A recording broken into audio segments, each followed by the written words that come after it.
Good evening. Ooh, nice loud mics tonight. People on the playground can listen. Welcome to the RSU 5 Board of Directors meeting. It is Wednesday, April 9th, 2025. We are here at the Durham Community School cafeteria. We have, Cheyenne is not with us this evening. She's traveling. And I also wanted to do a quick thank you to Candy DeSipkis, who the last meeting was her last meeting, and we forgot to thank her in the midst of our budget negotiations. So I don't know if she's watching tonight, but thank you, Candy, for stepping up and finishing that year from the summer to last week or 2 weeks ago. And also wanted to welcome Steph Worth, who is our new board member from Durham. We had the Durham elections last week, and Steph was the winner of her seat, so congratulations and welcome. And we'll get started with the Pledge of Allegiance.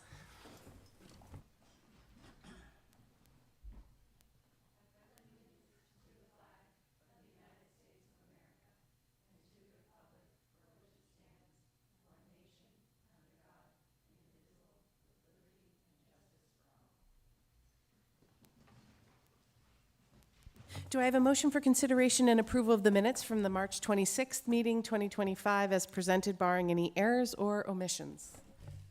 Beth, thank you. Malik, all those in favor? Oh, you have a change? Yeah, just on number 13, 12, the motion was remove one DCS and add bench sub and add 0.5 SCS. Oh, right. So we weren't removing the DCS and the bench sub. We were removing DCS and adding the bench sub at Mass Landing in the, okay. Good catch. With that noted change, you guys still good with your first and second? Yeah, okay, great. Do you have a question? Are you about to vote? Ready to vote? Okay. All those in favor? Great, none opposed. All right, adjustments to the agenda. I have a couple this evening. Under number 16, we're going to make a new 16. We're going to have a 16A, executive session to discuss negotiations. And we're going to have a 16B, executive session to discuss a personnel matter.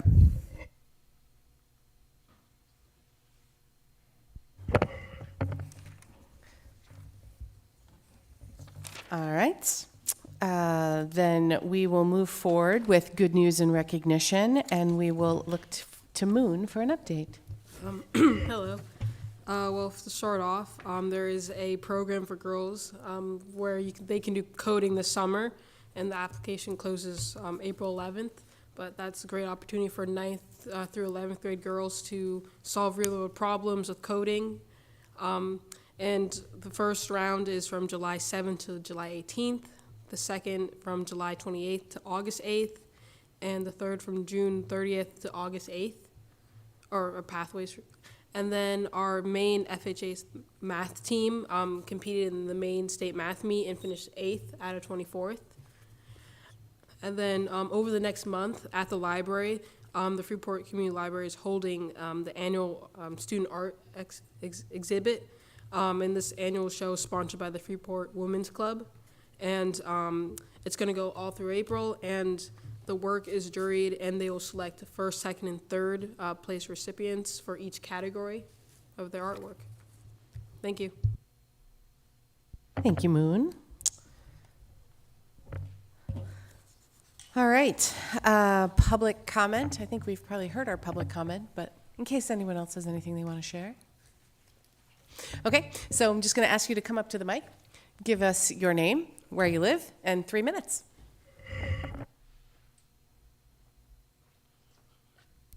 Hi, everyone. My name is Andrew Reagan. I'm a resident here at Durham. I'm here to speak about some of the inequities of the music program and arts in general between Durham and the Freeport schools, concerning the middle school versus DCS here. My daughter's a freshman at Freeport, and then I have two fourth grade boys. They love music, they love the arts. One of my sons, he does performances in local theaters. My daughter does that too. She sings. She made All-State as a freshman in chorus this year.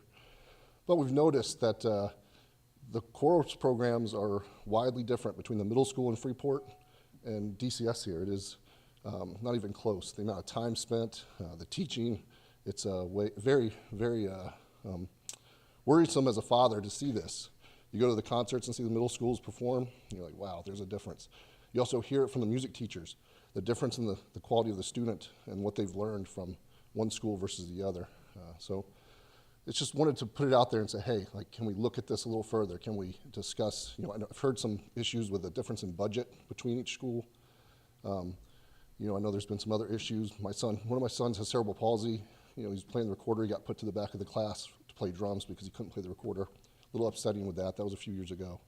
And it's things like that keep building. I keep hearing it from other parents, just looking at the quality of the program versus the two schools. And so if someone could look into that, I'd be happy to help with anything that needs to be looked into, but just wanted to put it on your plate. Thank you. Thank you, Andrew. Any other public comments? Okay, so we will move on to item 8 on the agenda, report from the superintendent. It's always good when we have new staff members that we're hiring and some support staff. We welcome Jesse Adamo as a food service assistant and Heather Meyer as our high school office secretary. In your packets, the purple sheet. This time every year, we put together what our migration of students looks like. And some little bit of analysis I did on this data this year. The percentage of students attending other schools went from 16.27 last year to 17.88% this year. But I'll note that we had if you recall, we have a decrease in our overall enrollment of 87 students. So that's part of that percentage difference that you see.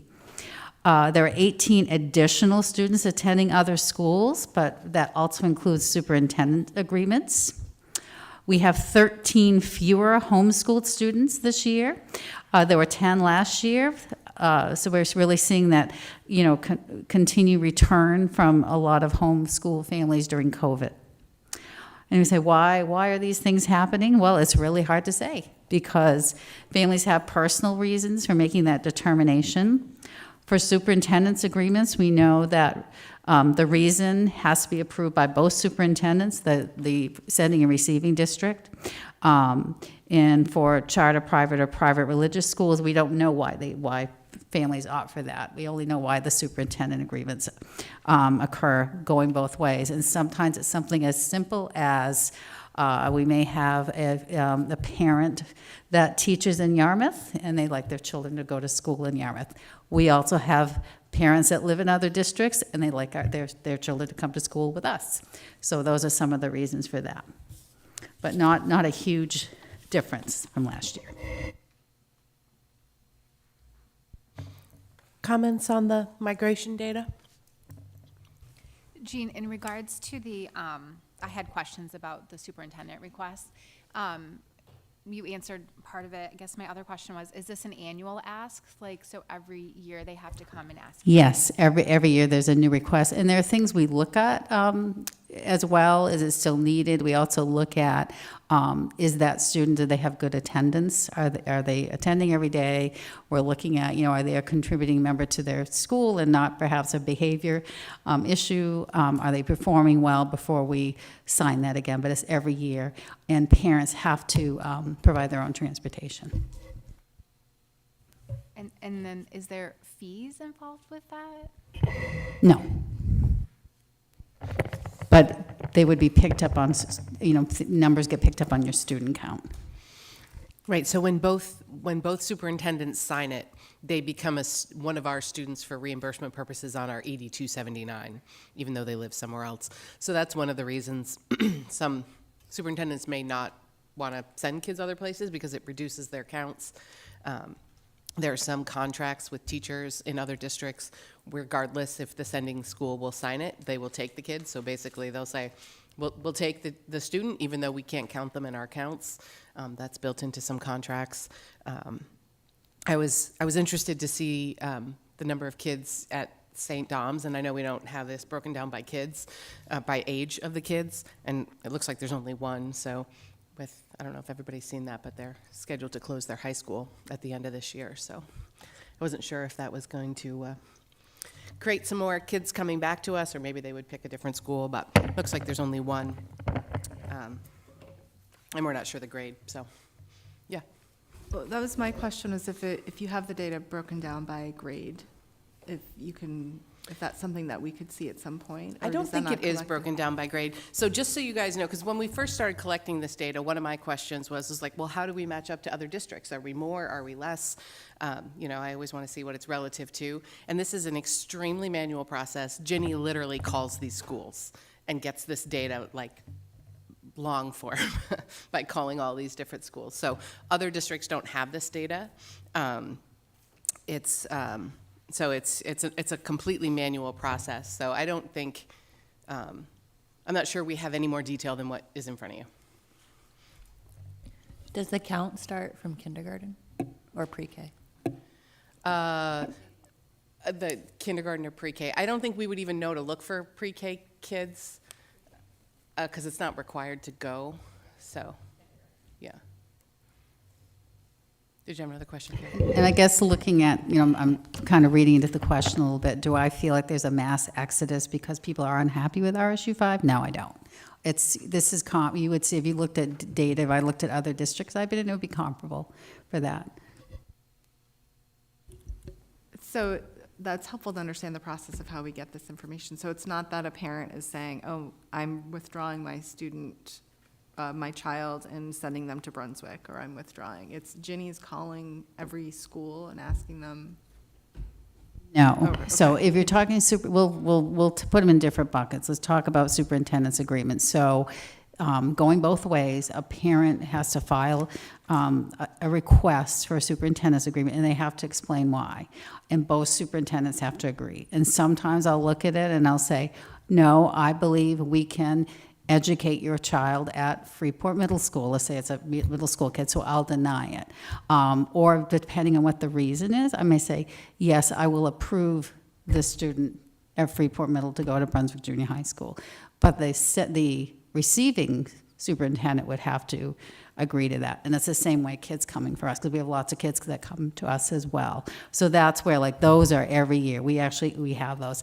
Trickier sometimes are some of those private schools. That's where Michelle was referencing. That gets a little trickier because sometimes we don't know.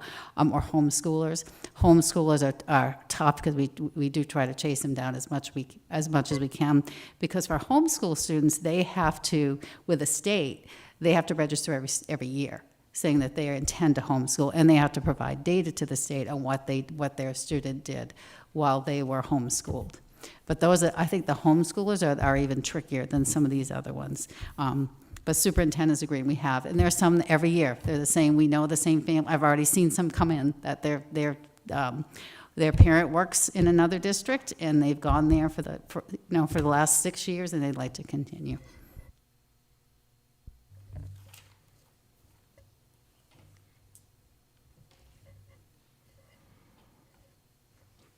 Other comments or questions on that? Okay. Is that the end of your? Okay. So we will move on to administrator reports. Well.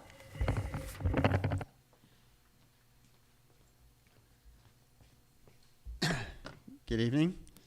I noticed the agenda was pretty short tonight, so I've prepared about a 45-minute update for you. That's right. Although I did make that joke, and Jean was like, absolutely not, 5 minutes. Andrew, I'm more happy to reach out to you and follow up on your question. Part of that is there is some music reference in this update. Also, as you all know from the work over the last couple of months, it's time of year when we start to look ahead to next year whilst also finishing this year strong. We recently completed pre-K screening.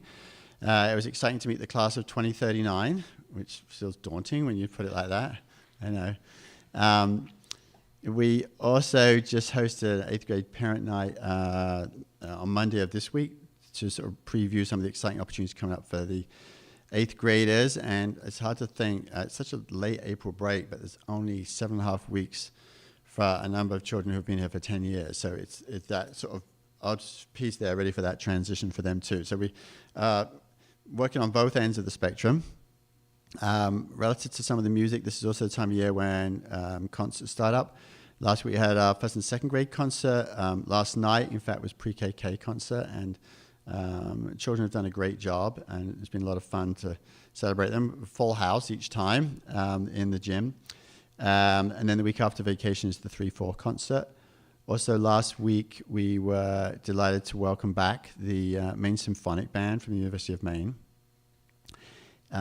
When they do their, they take their student band on sort of tours to different schools. We're always very fortunate to host because the band director grew up in Durham, and so it's always rather fun because not all his students are aware of that either. So each time they come, we have to kind of correct the number of years. But he started at Durham Elementary School as a first grader. There was no kindergarten then in 1973. And his family was very involved with school. His mom was a librarian for us. His father, when he retired, then drove a bus for us. And so it's great to be able to welcome him back and kind of make this connection to our students that we sort of say, much to the chagrin of the director, but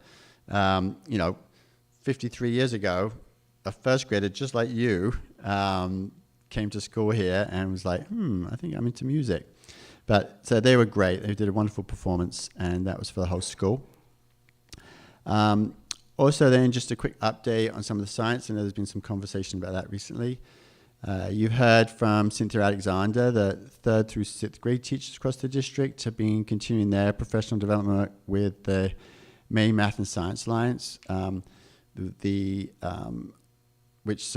us, we've seen the effects of that right now in the sense that all those teachers were doing professional development in March around new units for this spring, which have been great to get going.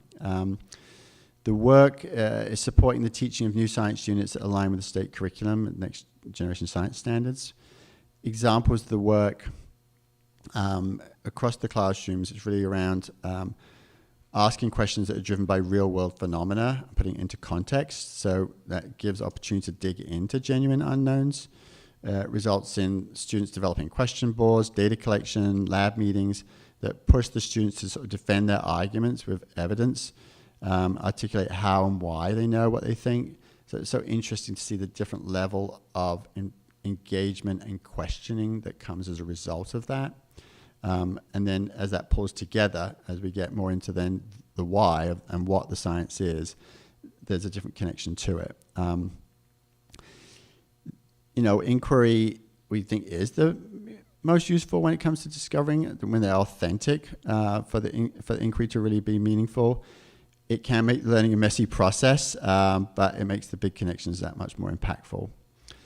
I think we've shared before, a good example of that when we get up into 7th grade is the intertidal crab units, which is very much research starting with the citizen science fieldwork and the data that comes. It's a work that also happens across at Freeport Middle School. And then they build their own experiments with the crab populations and then looking at the broader ecosystem and developing that understanding through it. 7th graders wrote research articles and then were invited to present their research in person at the Gulf of Maine Research Institute Student Research Symposium, and did a fantastic job. Recently, we also were excited to host the Maine Mobile Biolab, which we've not had here before, but it was incredible. I mean, they said they were going to park a trailer in the parking lot for the week, and I wasn't quite sure. And they said, some of it pulls out. And when we looked at it, we're like, it seems a little odd. It's almost like you're going to put the children into like the back of an 18-wheeler. But when you went into there, it was transformative. It was incredible, the facility they have. And all the workstations were set up with a lot of technology. The lab technicians running the program were incredibly skilled and also did a super job of bringing that along. So some of the different pieces that our 5th or 8th graders got to do, they didn't get to do all of them. Different grades chose different things. There was 4 different focus areas.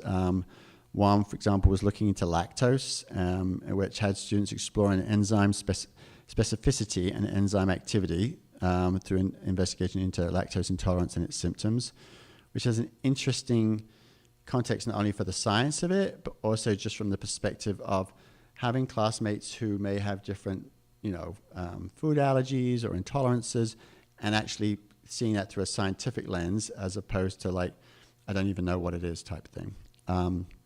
There was one called All Inside Your Head, which delves into sort of Newton's laws of motion and having students investigate concussions. And they investigated like the mechanism of concussions and explore sort of material testing and like product design around avoiding concussions and why that would happen. There was one on water quality, looking at the parameters, including temperature, dissolved oxygens, nitrates, phosphates, to determine which are the most important in determining whether water is safe. And again, in a community where everybody's on a well and the school is on a well, these things become more meaningful as they become relevant to the lives the children lead. And then there was this micropipette challenge where they have these like incredibly expensive micropipettes, and they have to go through sort of, they work on doing very accurate settings and numbers and ensuring there's no air in it to know the importance of when you are actually testing different materials, how important accuracy is. So they had some amazing opportunities with that. And earlier this year, 7th and 8th grade also on Maine Bioscience Day had great hands-on experience. A number of working scientists came in to sort of like co-teach and co-work with the students. So a lot of interesting things going on with that too. And I think that just gets in under the wire, Jean. I forgot to tell you, Will, so I live right next to the school, and we saw the bio lab in the parking lot, and my daughter was like, does he need an intern? Can you call him and tell him I'll be a free intern if he needs help? I was like, I don't even know what that's for. He's like, I'm sure it's cool. Yeah. So. Well, she'd be more than welcome anytime. Yeah. All right, thank you. Anybody have questions for Will? Since he was so quick, we have time for questions. Everyone's so fearful of that. All right, thank you. All right, so we have no committee reports. We have no policy review. We're making up for all the time we spent in our last meetings. I hope Steph doesn't think this is how fast all the meetings go. Yeah. It's ebbs and flows. Okay, so we're on item 12, unfinished business. So do I have a motion, do I have a motion that states the vote entitled vote to call and approve the warrants for the budget meeting and the budget validation referendum, and to authorize the notices of amounts adopted be approved in the form presented at this meeting, and that a copy of said vote be included with the minutes of this meeting. Thank you, Kelly. Danielle? So basically what this is saying is that we're going to sign all these papers, which we already did, and now we will post them in. Okay, great. Any questions on that? All those in favor? Since we all signed them, everyone's in favor. Great. We have no new business. We have no personnel items on here. We're back to public comment if you'd like to speak again. You did a great job. We're just not usually back to it this quickly. Great. Okay. Well, then I would, do I have a motion for consideration and approval to enter into executive session pursuant to 1 MRSA Section 4056D for the purpose of discussing the educator and educational support professional negotiations? Kelly and Beth, thank you. All those in favor? Great, none opposed. Where are we going? Yeah.